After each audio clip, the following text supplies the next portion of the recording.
Me encantan los libros y leer, seguro que a ti te gustan también. Abre un libro, ponte a leer, pronto empezarás a entender cuántas historias por descubrir, para ti o para compartir. Me encantan los libros y leer, seguro que a ti te gustan también.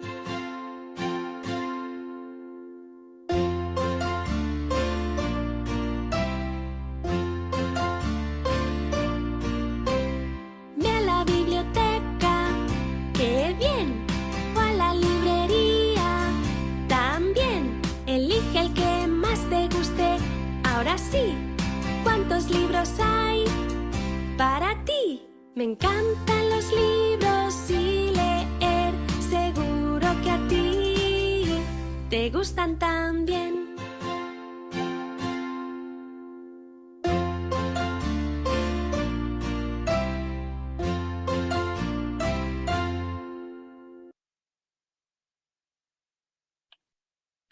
Muy buenas noches a todas las personas que nos acompañan semana a semana en estos diálogos sobre la lectura, en Unicornio Multicolor, sea aquí por el Zoom o también en vivo por el Facebook y luego la grabación en YouTube. Hoy tenemos nuestra invitada especial, María Eugenia Yumiseva, de Ecuador. Ella ha aceptado gentilmente la invitación. Nuestro internet como que no va, un momentito.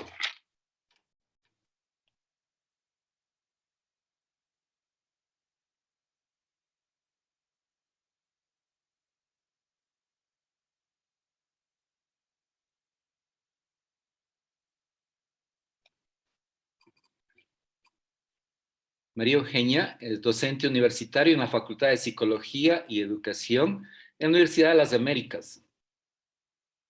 Psicóloga clínica y máster en manejo de duelo. Estudios en España y Francia, experiencia en manejo de duelo, pérdidas y cuidados paliativos por 8 años.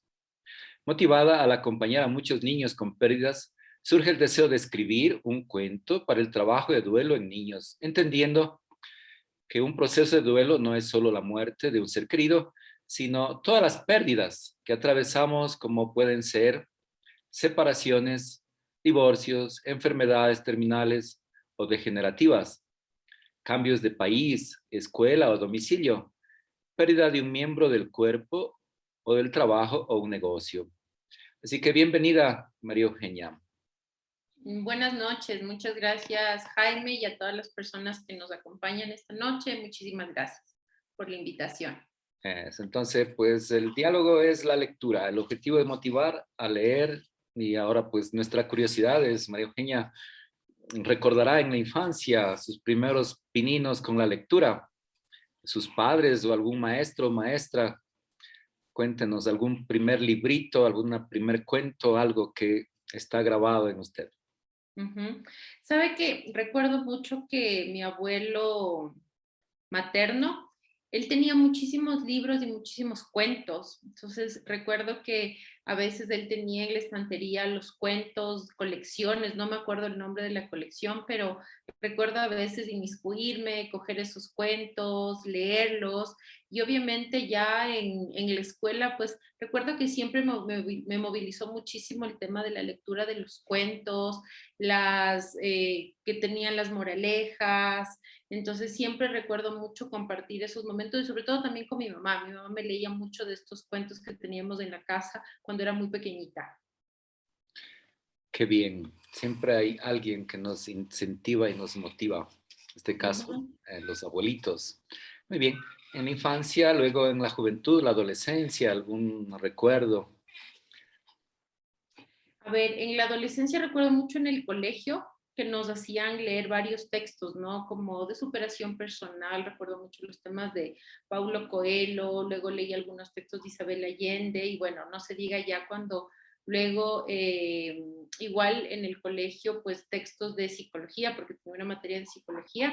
Entonces creo que ahí también me fui inmiscuyendo en este deseo por la lectura, y luego ya en la universidad, pues la psicología iba muy de la mano con el tema de la lectura, el aprendizaje, el comprender mucho más allá, inclusive los beneficios de la lectura y los cuentos para los niños, ¿no? Ya desde un fin pues bastante terapéutico. Qué bien. Cuéntenos de la experiencia en la universidad.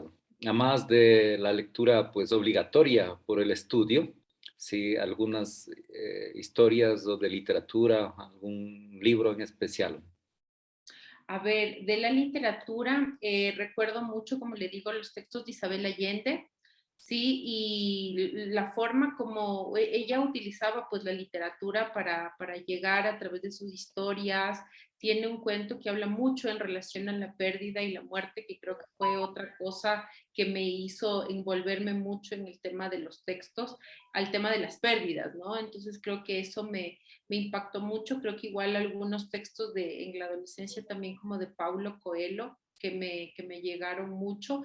Igual creo que siempre tuve alguna particularidad de llegar a la literatura del tema de las pérdidas, tanto por la parte muy propia mía, por mi deseo, por mi gusto, que por la carrera al final, ¿no? Que me orienté por esa línea, pero creo que sobre todo siempre la literatura que escogía me llevaba mucho a comprender estas dinámicas de la muerte, de la pérdida, de la adolescencia, de los niños. Entonces, como luego trabajaba mucho en mi parroquia con campamentos vacacionales, trabajábamos mucho con los niños también en la vía de la lectura, con los cuentos, a través del teatro, también vinculando estas dos obras de la literatura y el arte también. Entonces creo que han sido diferentes vías de acercamiento que me han ido canalizando a través del valor de la literatura, de la lectura, de cómo los mismos autores pues narran a través de sus letras y sus historias, que aunque parecen de ficción, tienen mucho de su propia historia, aún en esa ficción, aún en esas líneas que parecen muy de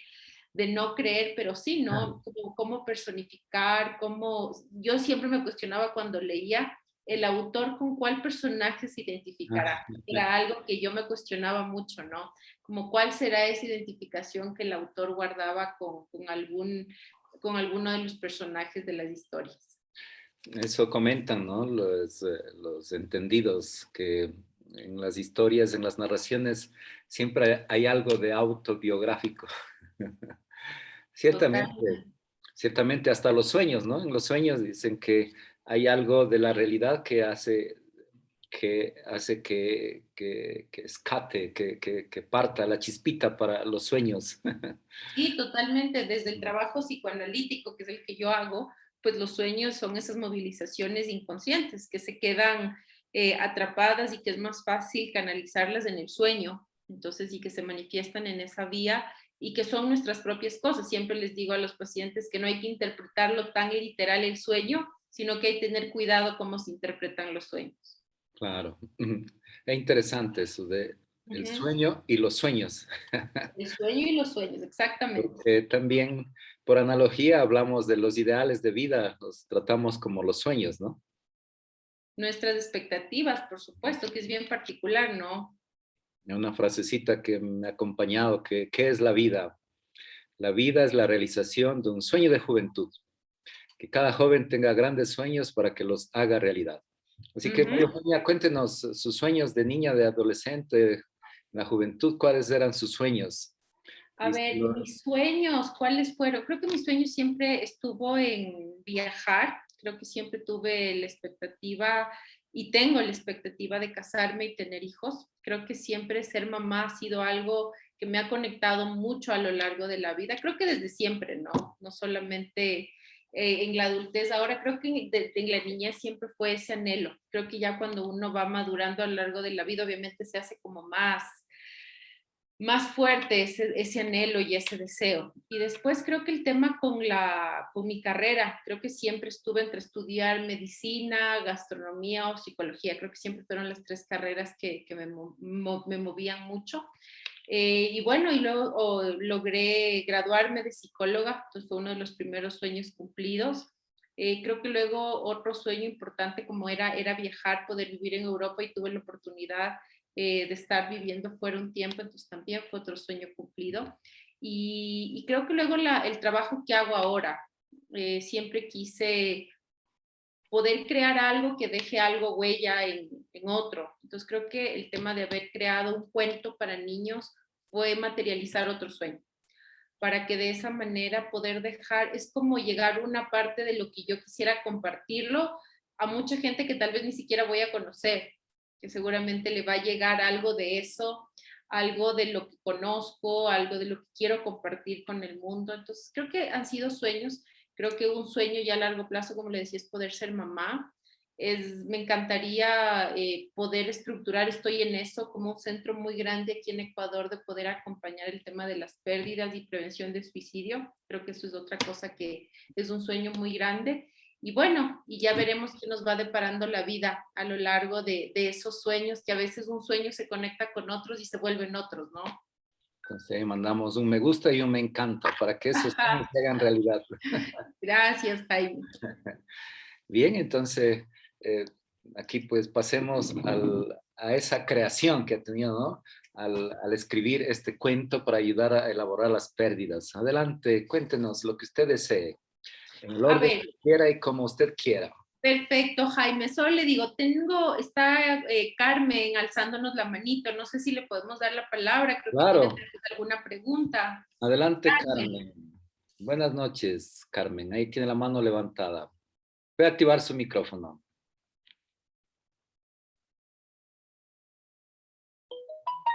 Hola.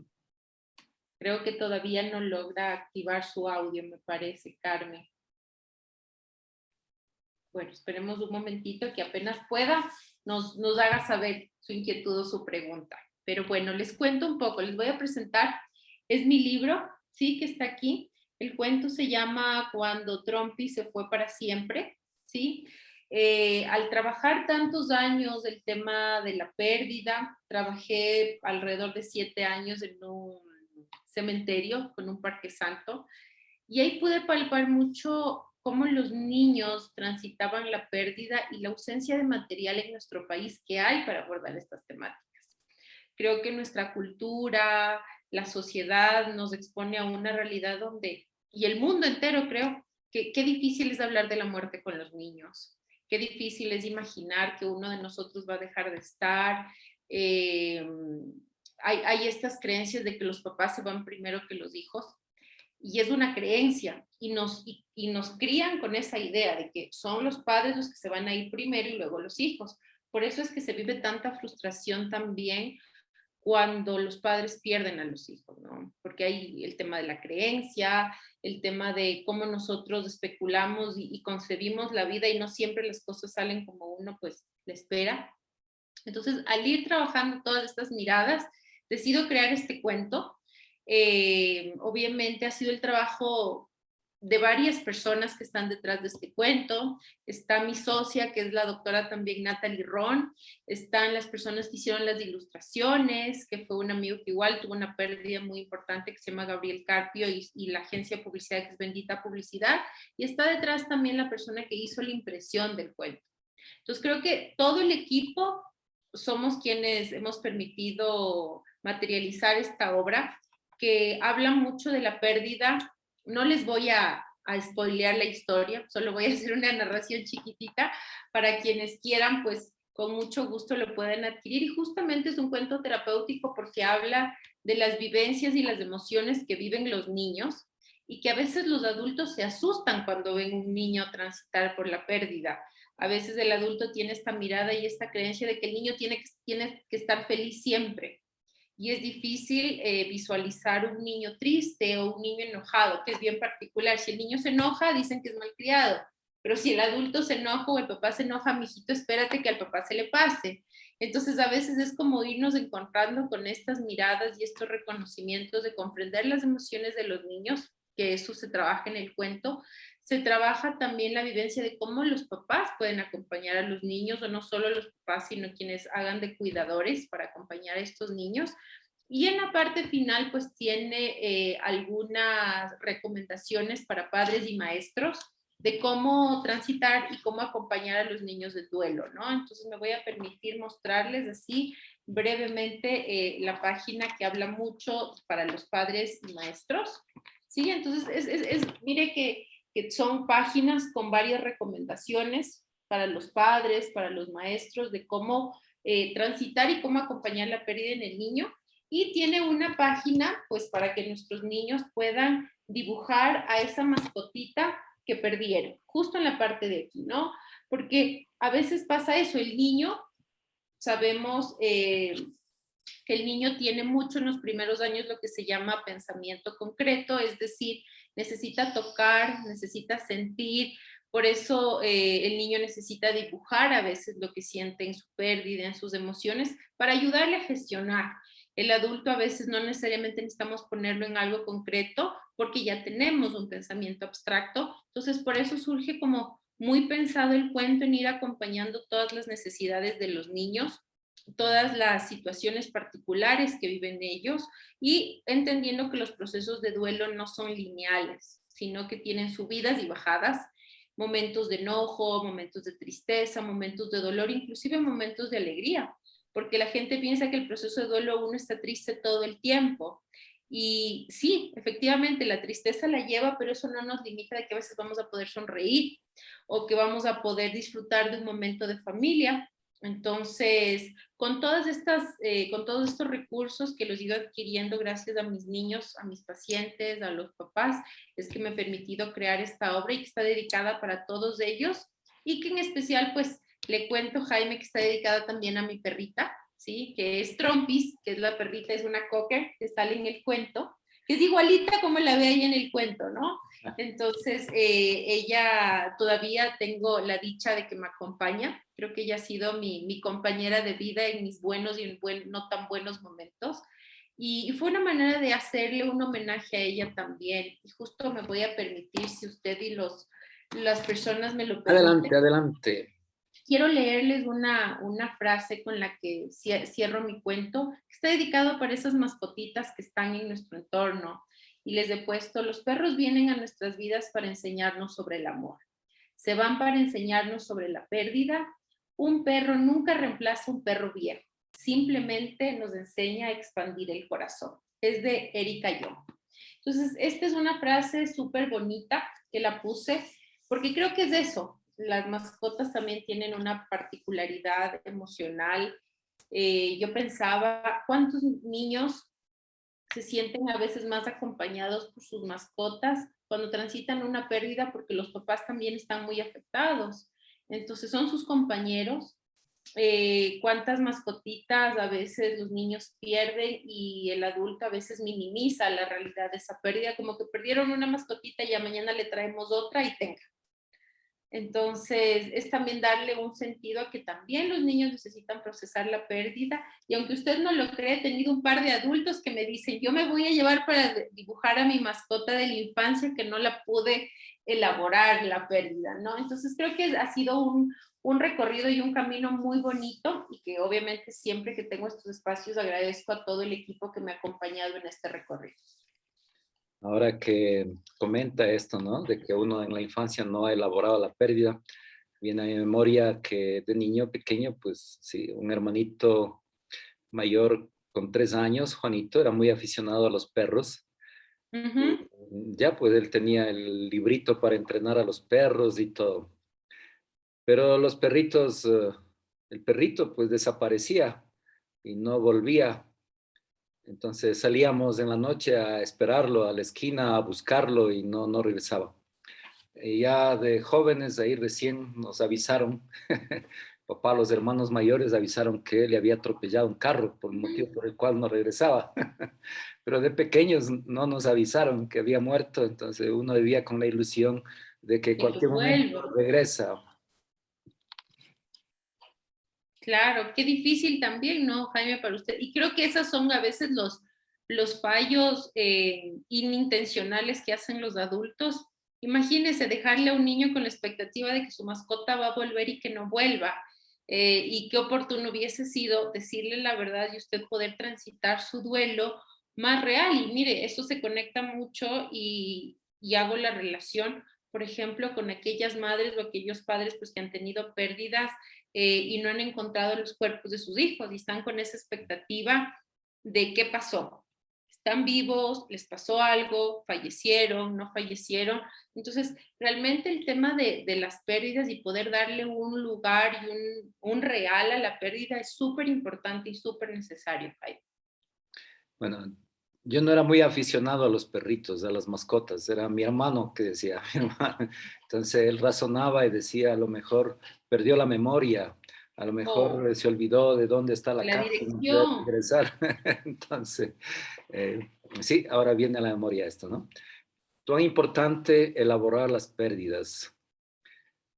Hoy al menos que muchas familias tienen las mascotas, ¿no? Gatitos, perritos, y también hay otro tipo de animales también que, que son de mascotas. Entonces, así en las pérdidas, recordando en la infancia de pequeñito, no sé qué edad habré tenido, pero llegó a la casa una ardilla, en una jaulita, alguno de los hermanos mayores la trajo, y fue muy triste que murió al poco tiempo, a los pocos días murió. ¿Cuál había sido la falla? Que se le dio un choclo cocinado y había que darle comida cruda, no nada cocinado. Ella pues comió, se le hinchó la barriguita y murió. Eso Oh. sí, recuerdo que me dolió mucho ver la ardillita muerta. Claro, hay diferentes mascotas, como usted dice, ¿no? Hay niños que deciden apadrinar a sus mascotas como un pajarito, algo que está cerca de casa, y luego pues parece que ya no vuelve. Entonces, cada persona, mire usted cómo su experiencia con todo esto que hablamos le trae a colación, ¿no? Y esta forma de atravesarlo por la palabra, de conversarlo, siempre van a ser unas vías bastante terapéuticas para todos, para elaborar las pérdidas. A veces la gente piensa que cuando se da una pérdida no hay que hablarlo porque nos afecta mucho, cuando es todo lo contrario. ¿Sí? Es más sano ponerlo en palabra y hablarlo porque eso nos ayuda a elaborar y justamente ese es el fin del cuento, ¿no? Ayudar no solo a los niños, sino a los adultos a transitar esas pérdidas, a transitar esas cosas que a veces a los papás les es difícil explicarles a los niños y que a veces un cuento es una gran herramienta para trabajar, en este caso la pérdida, pero hay cuentos de todo y yo trabajo en la consulta muchísimo con cuentos, con mis niños, con la literatura de diferentes países para entender estas movilizaciones, porque la cultura es fundamental también en la creación de la literatura, ¿no? Así es. Muy bien, muy bien. Cuéntenos un poquito más de usted mismo en su trabajo, en la profesión. A ver, algún caso que, digamos así, ha tenido éxito rápidamente o que le ha llenado de emoción. Y algún otro caso, en cambio, en el cual uno se siente un poco frustrado, que la terapia no funciona, que demora en reaccionar, que no lo sé, alguna situación difícil, complicada. Estos dos extremos, ¿no? Claro. Un logro que uno considera pues logro y un fracaso, así digamos, ¿no? Que Ujú. no Yo necesariamente creo que fracaso, son algo las que, dificultades de la vida. claro, yo creo que algo que he aprendido a lo largo del trabajo y la práctica clínica y que lo he aprendido en los años, ¿no? Creo que cuando uno recién termina la universidad y sale, le angustia mucho que los pacientes dejen de venir a la consulta, como, y uno se cuestiona de si está ejerciendo bien el rol profesional, si lo estará haciendo bien, si faltó algo, si sobró algo. Y realmente creo que con el tiempo uno va comprendiendo que todo lo que se moviliza en la terapia es del paciente. Inclusive ha habido pacientes que se les topa temas muy fuertes y luego dejan de venir a la consulta. Y es justamente por eso, porque a veces el mismo paciente no se encuentra listo para poder enfrentar esas diferentes problemáticas. Y hay pacientes que después de mucho tiempo vuelven y me dice María Eugenia, en ese momento no estuve listo o lista para poder trabajarlo, pero ha vuelto a aparecer y creo que estoy listo para hacerlo, ¿no? Entonces, y creo que inclusive con lo de la rapidez o la lentitud, he aprendido que no se trata ni de rapidez ni de lentitud, sino creo que del proceso de cada paciente. Habrá pacientes que logran interiorizar las cosas de una forma más oportuna porque están listos para estos y pacientes que necesitan mucho más acompañamiento porque tienen heridas mucho más profundas y necesitan ir elaborando cualquier tipo de pérdida. Entonces me voy a permitir mencionar el caso de una niña, justo hablando de la pérdida, ¿no? Estamos hablando de esto. Y con ella he trabajado con varios cuentos y recuerdo que ella llega a la consulta con sus papás. La niña tenía 5 años y llega a la consulta y los papás dicen, María Eugenia, la niña está con varias situaciones difíciles a la hora de dormir, no puede dormir, llega la noche y se empieza a angustiar y llora y no quiere dormir y no quiere despegarse de nosotros. Entonces le pido que me narre qué fue lo que pasó. La niña había perdido a su abuela y la abuela era su cuidadora primaria, pasaba mucho tiempo con su abuela. Y la abuela fue diagnosticada con una enfermedad terminal. Y claro, el discurso de los adultos fue dos cosas. La primera, le habían dicho a la niña que tiene que orar mucho por su abuela porque Dios le escucha más a los niños y que si ella oraba, de seguro la abuela se iba a sanar. Entonces, primera cosa, como súper depositaron una responsabilidad de la salud de su abuela muy fuerte. Y luego, por otro escenario, el momento de que fue al velorio, le han dicho que la abuelita está como dormidita y que hay que respetar porque la abuelita está como dormidita y no se va a despertar nunca más. Entonces, claro, la niña, ya en el proceso fui entendiendo que lo que sucedía con la niña es que la niña había desarrollado una angustia por dormirse porque pensaba que se iba a morir y que no se iba a despertar como la abuelita. Entonces fue como resignificar la vivencia con la niña y explicarles a los papás cómo dar una noticia de esta índole. O sea, que a los niños no se les puede dar la noticia de se quedó dormida o se fue de viaje, porque los niños luego atan a situaciones particulares estas circunstancias. Entonces, qué complejo. Entonces fuimos llevando el proceso de la niña y claro, después ya ella pudo calmar su angustia. Yo tengo un ataúd de madera pequeñito en el cual con juguetes, con muñecos personificamos y hacemos el proceso de reconocer cómo se vivió la pérdida y explicándole que no estaba dormida, sino que realmente había fallecido, que cuando una persona muere hay una anulación de todas las funciones del cuerpo y que no hay dolor.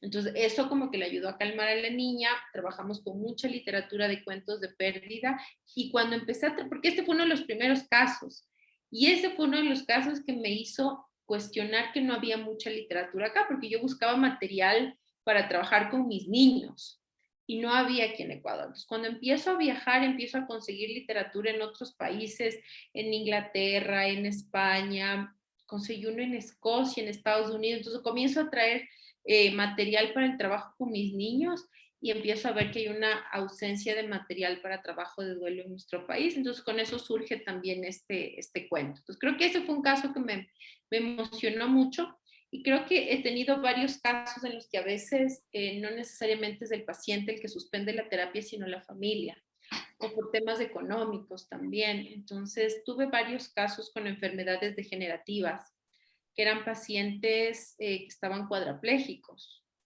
y me comunicaba con ellos solo por un tablero que yo armé con el alfabeto y las vocales. Entonces tenían solo movimiento ocular. Entonces tenía una paciente joven, ella era profesora y tuvo un derrame cerebral y se quedó cuadraplégica. Y ella tenía lo que se llama el síndrome de enclaustramiento, que es como estar encerrado dentro de su propio cuerpo, siente todo, comprende todo, pero no puede moverse. Entonces hablábamos, decíamos la terapia con movimiento ocular y claro, luego para la empresa que yo trabajaba y el convenio que tenía se suspendió y los pacientes, porque trabajaba con 10 pacientes bajo estas condiciones, tuvieron que suspender el proceso y eso me causó mucha frustración. Y ahí venía la parte ética, la parte humana. Yo decía, ¿y si les visito? ¿Y si me acerco? ¿Y si les acompaño? Pero claro, o sea, ya no era ético porque yo no podía generar un vínculo afectivo con los pacientes porque perdía mi objetividad de trabajo. Entonces, obviamente decidí, como a menos que la familia demande mi atención, pues preferí dejar de lado. Entonces, creo que esos fueron pacientes porque tenían niños y jóvenes y justo hace una semana supe que uno de esos niños falleció. Entonces, son cosas que a uno le pegan, ¿no? Como profesional, como entender que hay cosas que no están bajo el control de uno, aunque uno quisiera tener el control de muchas cosas. No recuerdo a quién escuché o alguien comentaba que un psicólogo también hace terapia, también para, no, para evitar esto del transfer o de evitar que que uno pues también queda afectado por los problemas de los demás. Por supuesto, ese es como, yo creo que a veces la sociedad como que le pone en un lugar medio de idealización a veces a los psicólogos o a los médicos, cuando uno también es súper vulnerable, uno también tiene momentos de decaimiento emocional profundo y por eso nosotros también vamos a terapia, porque somos seres humanos y tenemos nuestros propios espacios terapéuticos y creo que eso es parte de nuestra ética, el que nosotros podamos estar bien para poder acompañar a nuestros pacientes, para evitar que se movilicen lo que usted decía, la contratransferencia y la transferencia en los procesos terapéuticos, para evitar y que eso afecte el proceso del paciente. Entonces creo que ha sido todo un recorrido de trabajo a lo largo de estos años con mis pacientes. Me apasiona mucho mi carrera y mi trabajo de la psicología, me apasiona el tema de las pérdidas, porque creo que estamos expuestos a pérdidas todos los días y todo el tiempo, pero el solo hecho a veces de no hablarlos y no manejarlas bien, pues conflictúa muchas cosas. Así que totalmente apasionada de mi trabajo, de la literatura, de los cuentos, y creo que entender que, y yo siempre les digo a los papás, lean cuentos con sus niños. Me dice, tengo uno que no quiere dormir, léale este cuento, tengo uno que no pasa esto, trabaje con esto porque soy una fiel creyente que los cuentos pueden ayudarle a transitar a los adultos y a los niños muchísimas vivencias, Jaime. Ya. Y las mamás que pierden a sus bebés, ese es uno de los sustos, ¿no? Las mamás con los bebés pequeños. Hay tantos casos de que a los pocos días de nacido el bebé muere y que no hay una explicación clínica, que la muerte es súbita. Y pues, ¿cómo acompañar esa pérdida a una mamá que ha perdido a su bebé o que por la cuestión del aborto, por cuestión no necesariamente voluntario, ¿no? Sino por cuestiones médicas, de salud o que tuvo un golpe, una caída, y que pues llevan ese, como ese sentimiento de culpa, Claro. una pérdida de una criatura, un ser vivo, que es fruto de sus propias entrañas. Sí, justamente, Jaime, es lo que se llama el duelo perinatal o neonatal, que se llama. Son pérdidas que se transitan en cualquier etapa de gestación y se habla también de duelo perinatal, inclusive cuando son abortos provocados, no solamente cuando son abortos espontáneos porque el cuerpo lo rechazó, hubo una caída, hubo un golpe, o sea, cualquier tipo de pérdidas, inclusive las mismas madres que abortan bajo una decisión propia, viven secuelas después de este tipo de pérdidas, ¿no? Entonces, ¿cómo acompañar? Yo creo que primero en darle sentido y lugar. La sociedad a veces, no sé si usted ha escuchado, que cuando hay este tipo de pérdidas, la gente como que dice, pero es que no le conoció tanto, entonces como no compartió tanto, como que no lo conoce y pareciese que el dolor no es tan grande. Entonces, con estas mamás se trabaja desde varias miradas. Se trabaja lo que usted mencionó, el sentimiento de culpa, la culpa de qué es lo que yo pude haber hecho para que esto no suceda. Entonces se trabaja en como que romper este sentimiento de culpa porque hay que entender que la culpa está muy conectada con el deseo, la esperanza de que esto no hubiese sucedido. Por eso nos ata la culpa, ¿no? Como si yo hubiese hecho esto, esto no hubiese sucedido, si yo hubiese hecho tal o cual cosa. Entonces es como ese deseo y ese anhelo de que esto pues, no hubiese sucedido. Entonces nos conecta de esa manera. Y por otro lado, se acompaña también porque mueren muchos sueños con estas mamás también. Entonces, se trabaja mucho en las pérdidas de estas expectativas que tenían con este bebé. Se trabaja mucho, sobre todo, en rituales simbólicos cuando no se han hecho rituales, porque usted entiende que si es un fetito, a veces ni siquiera le entregan a la mamá el fetito. Cuando hacen un legrado o cosas de este estilo, quedan partecitas del bebé y no le dan a la mamá. Entonces, cuando hay médicos que son como muy conscientes y le permiten ver o tomar una fotografía o cosas de este estilo, se hace el ritual con eso, pero hay mamás que no pueden ni siquiera verlo, o mamás que abortaron en la adolescencia y llegan y dicen, no puedo embarazarme, por ejemplo. Y se les pregunta en su historia, ¿por qué será que no pueden embarazarse?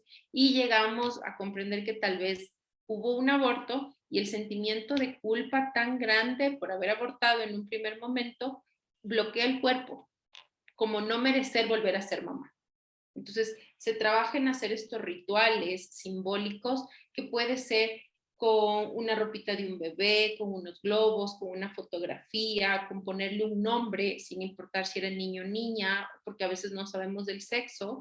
Y lo mismo cuando nacen y mueren después, ahí obviamente ya tenemos el cuerpito, entonces se hace un proceso también, porque las mamás, algunas mamás viven lo que se llama el síndrome de los brazos vacíos, porque hay esta sensación de esto, ¿no? Una mamá siempre quiere como contener y abrazar en sus brazos a sus bebés y cuando se da la pérdida, pues se genera eso. Por eso en Estados Unidos, por ejemplo, en las salas de velaciones, cuando hay pérdidas de bebés, se pone una mecedora porque la mamá tiende a gestionar ese movimiento. Entonces, y se les da simbólicamente un peluche, algo que puedan sostenerlo, para ayudar a transitar estos síntomas que van apareciendo. Entonces, realmente hay mucho por trabajar en el tema del duelo y son cosas que a veces la sociedad como las minimiza. Entonces, como que lo más fácil para toda la comunidad que nos está escuchando esta noche, sea por Zoom, por Facebook, es darles la oportunidad de acompañar a las familias en pérdidas, a las mujeres en pérdidas, no desde decirles cómo vivir su duelo, sino acompañarlas con la cercanía. Es decir, acompañar con el silencio en algunas ocasiones, acompañar con un abrazo y evitar decir frases como ser fuerte, no llores, las cosas pasan por algo, estás joven, vas a poder tener más hijos. Entonces, más bien acompañar desde la cercanía, desde el respeto y a veces es preferible el silencio. Una estrellita. Tenemos una estrellita más en el cielo. Sí, son temas difíciles de trabajar, ¿no? De tratar también, porque estamos involucrados y no sabemos, eh, por analogía, dónde meter las manos. Totalmente. Eso. Así que muchísimas gracias por compartir con nosotros. Bien, volvemos entonces a hablar de nosotros mismos. A ver, María Eugenia, a ver, ¿qué se le ocurrió cuando le contactamos y que le dijimos, regálenos una entrevista? ¿Qué es lo que primero que pensó?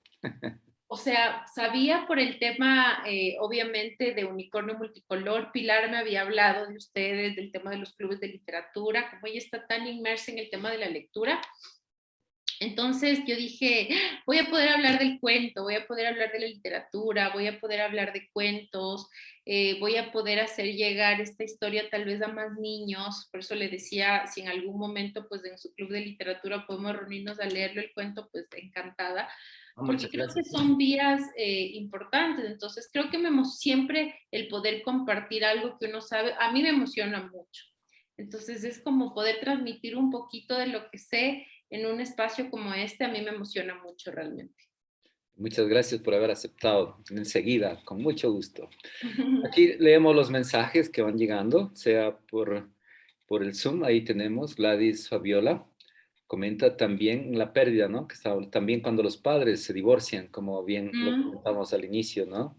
Donde la separación, ahora allí sería un temita también de que pueda sugerir alguna acción. Y también Nancy Pagliaccio, allí también Matilde Víctores García, saludan, buenas noches. Hermoso programa, muy interesante. Felicitaciones. Eso, entonces. Bien, aquí sería interesante alguna sugerencia, algo. También allí hay otro mensajito. Felicitaciones, doctora, qué temas tan importantes. Felicita, un abrazo grande. Ahí pues Germánico nos manda el saludo. Aquí en el caso, ¿cómo ayudar, no? Allí también, en el caso que los padres se han separado y que forman un nuevo hogar y quizá quien hace la función de padrastro o madrastra, ¿cómo ayudar también que elabora la separación del anterior progenitor? Y pues alguna sugerencia nos quedaría muy bien. Totalmente, con mucho gusto, Jaime. A ver, creo que cuando hablamos de pérdidas hay que diferenciar si es una pérdida por divorcio o si es una pérdida por fallecimiento de uno de los padres y luego como este espacio en el que la pareja vuelve a establecer un vínculo con una nueva pareja. Entonces son dos momentos de la pérdida del rol. Entonces yo voy a diferenciar de la pérdida de la madre y pérdida del padre en cualquiera de los dos escenarios, ¿no? Entonces, sea por fallecimiento, sea por divorcio. Brevemente voy a mencionar lo primero por muerte.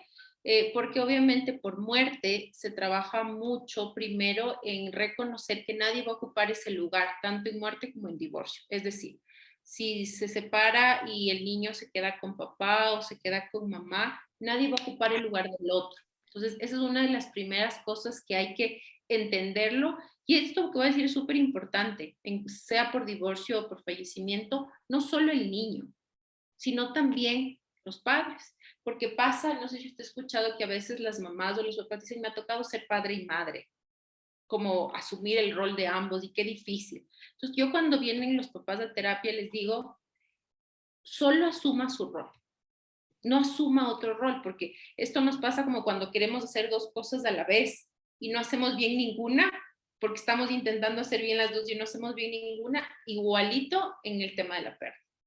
Les invito siempre a enfocarse, a ejecutar el rol que son. Si son mamás, sean las mejores mamás. Si son papás, traten de ser los mejores papás. Sin asumirnos una responsabilidad excesiva de tengo que ser papá y mamá.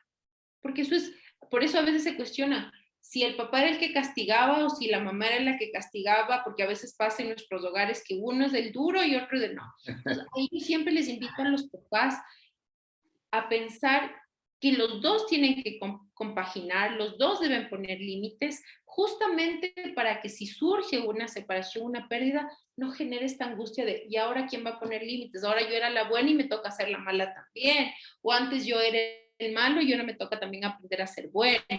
Entonces, estas despersonalizaciones de entre el uno y el otro, hay que trabajarlas y les invito a que si muchos de los que nos escuchan son padres, son madres, aprendamos a hacer eso. Esta equidad entre los padres o inclusive si yo rehago mi vida con otra pareja, la equidad de equilibrio, es decir, la persona que llega, sea un hombre o una mujer a la nueva vida, no tiene que ser el nuevo papá ni la nueva mamá. Eso les damos la libertad a que los niños interioricen y asuman a esta persona como ellos decidan. ¿Qué tal? Quiero que sea mi amigo. O simplemente quiero que sea, voy a tomar su nombre Jaime, simplemente quiero que sea Jaime, ya, va a ser Jaime, el compañero de mamá, ¿sí? O que evitemos este discurso de es mi amiga o es mi amigo. Y generamos confusión en los niños de, pero si es la amiga, ¿por qué le da un beso? Si es el amigo o la amiga, ¿por qué actúa de esa manera? Entonces también, o sea, no confundir los términos cuando pues eso les puede conflictuar un montón a los niños, o sea, asumir que si es mi pareja y darle, yo siempre digo, todos los seres humanos tenemos lo que se llama derecho a la información, todos, en una relación de pareja, en una relación con los niños, todos tenemos derecho a la información. Entonces, creo que eso les podría como dar recomendaciones puntuales, más que nada, que cada uno sea el mejor rol que pueda hacer desde papá o desde mamá. No vinculemos en un espacio de divorcio a nuestros hijos, es decir, no hablemos mal de cualquiera de las dos figuras, porque a veces se dan los conflictos y empieza la mamá, es que tu papá esto, tu mamá el otro, o a veces por los temas económicos. Entonces sí les recomendaría no vincular a los niños como el medio de resolución de estas diferencias, de estos conflictos. O sea, como evitar hacer eso es una manera muy sana y naturalmente acompañar el duelo de sus niños, porque un divorcio es un duelo. Y en un duelo pues van a haber emociones de tristeza, de enojo, de rabia, de frustración. Los niños tienen alteraciones conductuales, a veces no todos, ¿no? Bajan de rendimiento, hay niños que se empiezan a meter cosas a la boca, hay niños que se empiezan a hacer pipí en la cama, que se hacen popó. Entonces hay un montón de síntomas que presentan los niños frente a diferentes pérdidas. Entonces, validar las emociones de mis niños y no minimizarlas. Eso les puedo recomendar, Jaime. Así que muchas bendiciones, que nos ayuda a tener una carita feliz. Y otro Con mucho mensaje, gusto. Oscar Galea, excelente tema. Y luego acá en el chat, entonces pregunta, Gladys Fabiola, ¿en qué ciudad atiende usted y cómo se puede adquirir el cuento? A ver, les comento, yo estoy en la ciudad de Quito, sí, tengo la consulta también en la ciudad de Quito, en la consulta presencial, pero también ofrezco la consulta virtual para todo el Ecuador y el mundo. Imagínense, cuando estuve en Francia, nunca dejé de atender mis pacientes. Qué Zoom bien. fue mi mejor amigo. Entonces, de esa manera pude acompañar a muchas familias.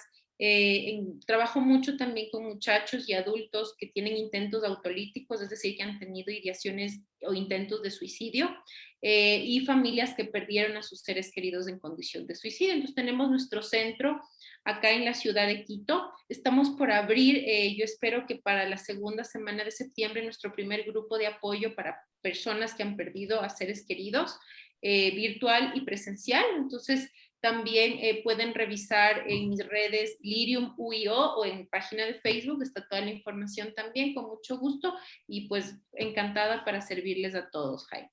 ¿El nombre? ¿Puede repetir el nombre? ¿Cómo se le encuentra en las redes? A ver, en redes me pueden encontrar como Lirium, les voy a escribir aquí, Lirium UIO. En el chat, Así. eso. Sí, Lirium, como la flor, Lirium UIO de Quito. Quito. Muy bien, gracias. Eso, aquí siempre hay otra pregunta. Aquí es una pregunta, aunque ya se comentó, pero valga la redundancia, porque fue la pregunta llegó después de que comentamos. Pregunta, ¿es correcto que alguna persona llegada al niño asume el rol de padre o madre? Claro, simplemente para reforzar eso, creo que nadie que llega va a ocupar ese rol. O sea, a veces como cuando la gente utiliza este discurso y dice, pero vas a tener como a tu papá, vas a tenerle como a tu mamá aquí y él va a ocupar ese lugar. Entonces creo que eso ya le genera resistencia al niño o a la niña. Eso tiene que ser algo que surge de forma espontánea, porque hay niños que al principio cuando les dicen somos amigos se llevan súper bien con el hombre o la mujer que llega, ¿no? Pero el momento en que le dicen que ya es la pareja, se enojan, no quieren recibirlo, no quieren verlo y lleva un proceso de aceptar esa nueva persona en la familia. Pero ya cuando el proceso se maneja bien, y yo le invito, sobre todo a las personas que llegan a estas familias, a comprender que no es un tema personal con ustedes, porque a veces yo tenía mis pacientes, es que la hija de mi pareja no me quiere o el hijo de mi pareja no me quiere. Entonces yo siempre les explico que no es personal, es por el rol que ocupa, porque podría ser Juan, María, Pepe, Lucas, quien sea, y que se desarrollaría el mismo malestar. Pero es un proceso de adaptación, es un proceso de adaptación de reconocer la pérdida de papá o de mamá que ya no está conmigo y poder entender que llega una nueva persona. Sobre todo, por ejemplo, si son pérdidas de esposos, y tenemos hijos varones. Los varones ejecutan un rol como de varones protectores. ¿Cuántas familias a veces no les dicen cosas como, pero ahora tú vas a ser el hombrecito de la casa, tú le tienes que cuidar a la mamá? Y esos discursos, en vez de ayudar estas pérdidas, pues les conflictúan mucho más a los niños o a los jóvenes. Realmente fascinante todo esto. Seguiríamos. Uy, podríamos pasar, Jaime, no se imagina. Y yo que me emociono más. Muy bien, ahí muchas gracias. Ahí el mensaje, siempre quien hizo la pregunta, pues muchas gracias por la respuesta. Bien, entonces vamos ya a la recta final de este conversatorio. Así pues, algunos tips. Ahora, también a nivel personal, ¿no? Hablábamos anteriormente de que no necesariamente uno pues hace memoria de la infancia o la adolescencia, sino en la actualidad, ¿no? La pandemia nos ha causado muchas pérdidas. La pandemia, primero la pérdida de la salud, luego la muerte de seres queridos, o también la pérdida del trabajo, la pérdida de la seguridad en que vivíamos. Hoy vivimos mucha inseguridad, incerteza, incertidumbre. Como que los análisis que hacen del tiempo actual moderno es la incertidumbre una constante. No sabemos qué sucederá mañana. Hoy tengo trabajo, mañana quién sabe, no lo tengo. Hoy estoy vivo, estoy sano, mañana quién sabe. Entonces vivimos como una continua angustia ante la incertidumbre de la existencia. ¿Qué nos puede recomendar?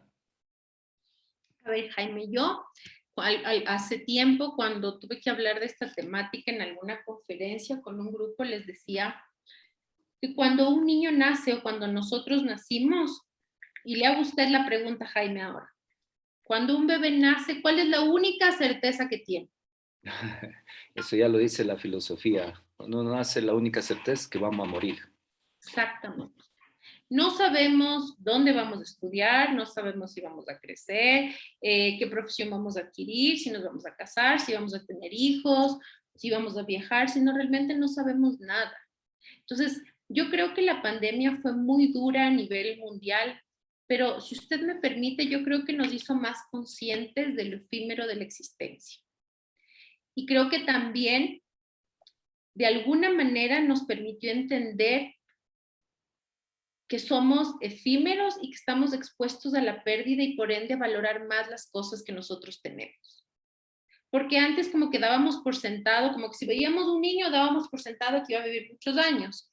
Si veíamos a alguien sano, dábamos por sentado que va a estar sano todo el tiempo. Entonces creo que la pandemia, yo siempre les decía en estas conferencias que la pandemia, que a mí me alegraba una parte, no por pandemia, no porque fue terrible, pero creo que nos regaló darle muchísimo más valor a la salud mental. Creo que mucha gente pudo empezar a reconocer el valor de sus problemas. ¿Cuánta gente salía de casa para evadir los problemas? Y de repente la pandemia, el estar dentro de casa puso en evidencia muchos conflictos, por eso muchas parejas se afianzaron más, muchas parejas terminaron separándose, muchos padres notaron los conflictos de sus niños, de sus hijos, muchos padres se acercaron más. Entonces yo creo que la pandemia fue muy fuerte a nivel mundial, pero yo creo que nos regaló muchas cosas. Yo creo que mucha gente pudo almorzar muchas veces con su familia, que cuando trabajaba no podía. Creo que mucha gente, yo creo que fue entender muchísimas cosas que antes no las veíamos. Entonces yo creo que el tema de la incertidumbre, yo creo que es estar más consciente de lo que ya ha estado siempre, ¿sí? Y que por eso surge esta emoción de la ansiedad. La ansiedad es una emoción compuesta de miedo y tristeza, y la ansiedad aparece por un exceso de pensar en el futuro, de lo que va a pasar. Entonces, yo creo que la incertidumbre, yo más bien, si usted me dice, ¿cómo lidiar con la incertidumbre? Yo creo que primero respirar súper profundo, a respirar profundamente, exactamente respirar, y luego reconocer que no, el futuro no lo puedo controlar, pero sí puedo controlar mi presente, porque mi presente va a ser mi futuro. Entonces creo que cómo lidiar con la incertidumbre, conectar con el presente, porque a veces tenemos o estamos muy conectados con el pasado por lo que no fue y nos culpamos y nos sentimos mal, o nos conectamos o nos angustiamos mucho por lo que va a suceder, ¿sí? Entonces ya hay muchas cosas que, como ese lazo de apoyo que tengo como pareja, por ejemplo, cuando la pareja no da seguridad, cuando la pareja genera mucha angustia, obviamente es imposible no tener ansiedad. Entonces creo que también diría, si usted siente mucha incertidumbre con su pareja, con su trabajo, tenemos que pensar porque algo está sucediendo. Uno debe estar con alguien o en un lugar que nos dé calma, sin saber lo que pueda pasar mañana. Le mandamos un me gusta, me encanta y hacer magia. Muchas gracias, Jaime. Felices, todos felices. Bien, el tiempo pasó volando. El que aquí Óscar Aguilar, muy brillante en la explicación, buen manejo del tema de las pérdidas. Por favor, que repita el nombre del cuento y cómo se puede adquirirlo. Ok, el cuento se llama Cuando Trompi se fue para siempre. Pueden adquirir nuestro cuento, como les decía, en nuestras páginas de Facebook, ahí están nuestros números de teléfono y podemos hacerlos llegar a cualquier parte del Ecuador por servientrega, por cualquier vía, coordinamos la entrega y puede adquirir su cuento terapéutico, así que estamos a las órdenes. Muy bien, y luego acá un comentario de Gladys Fabiola. La pandemia nos ha enseñado a valorar a la familia y a ser más sensibles al dolor del otro y de la misma manera ayudar a otros y, claro, a ser resilientes. Marisela Grefa, mucho estrés cuando no hay comprensión en la pareja. No, por supuesto. Tendremos O sea, otro tema de Otro conversación. tema, Jaime, si nos sentaríamos a hablar, pero yo creo, como les digo, o sea, creo que uno tiene que cuestionarse mucho en el lugar que está, con quién está, porque a veces nuestra sociedad, y con esto también voy a terminar porque creo que ya se nos acaba el tiempo, pero Así creo que es. la sociedad nos expone mucho a una mirada del sacrificio, ¿no? Como que hay que sacrificarse mucho, que amar es sacrificarse por el otro, que sacrificarse por los hijos, y el sacrificio es mucho dolor. Entonces yo creo que hay que tener una mirada también a que la tranquilidad tiene que ser en no sacrificarse, o sea, uno tiene que también aprender, y me incluyo porque no crean que yo porque les estoy diciendo esto, o sea, también lo he aprendido y me ha tocado aprender a que a veces es importante parar, es importante no sacrificar más y empezar a velar por la tranquilidad de uno, que es la mejor forma de controlar la incertidumbre, porque efectivamente yo no tengo el control de lo que pase mañana, tengo el control de este momento, de estar feliz, de poder conectar con las personas que nos escuchan. Eso es lo único que puedo controlar en este ratito. Ana Montiel tiene levantada la mano. Adelante. Active su micrófono.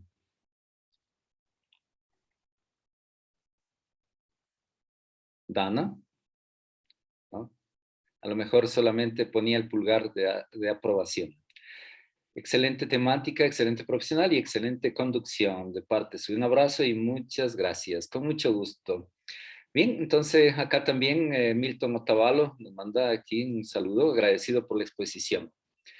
Así que muchísimas gracias y queda otro temita, quizá de aquí a un mes o más adelante nos coordinamos para el rol de los docentes que les toca manejar estos mismos temas con sus alumnos, como son hay alto porcentaje de separaciones, divorcios, fallecimientos y pérdidas en general. Entonces, un temita para los docentes y con los jóvenes, ¿no? En esto, en la prevención del suicidio que decía anteriormente. Muchísimas gracias, un abrazo grande, gigante, y nos vamos a despedir. Otro para usted, Jaime, y para todas las personas que nos regalan lo más importante que tenemos todos, que es el tiempo. Así que gracias a todos por acompañarnos, por regalarme este tiempo. Un fuerte abrazo y ojalá Dios permite y nos volvamos a encontrar en otra oportunidad. Muy bien, gracias entonces. Vamos a despedir. Una linda noche para todos. Hasta luego. Igualmente. Muchísimas gracias. Un abrazo. Hasta luego. Muchísimas gracias. Con mucho gusto. Vamos a poner la publicidad final y nos despedimos.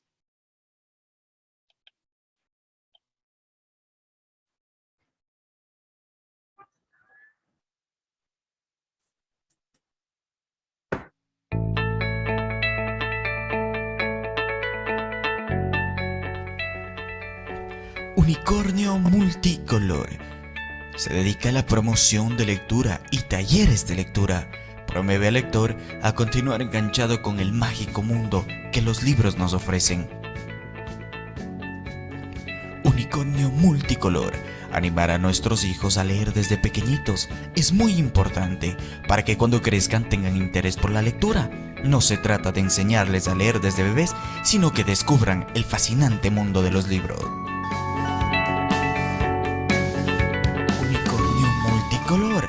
Para contactos, comunícate al 098-509-9085. Unicornio Multicolor, soñar para crear.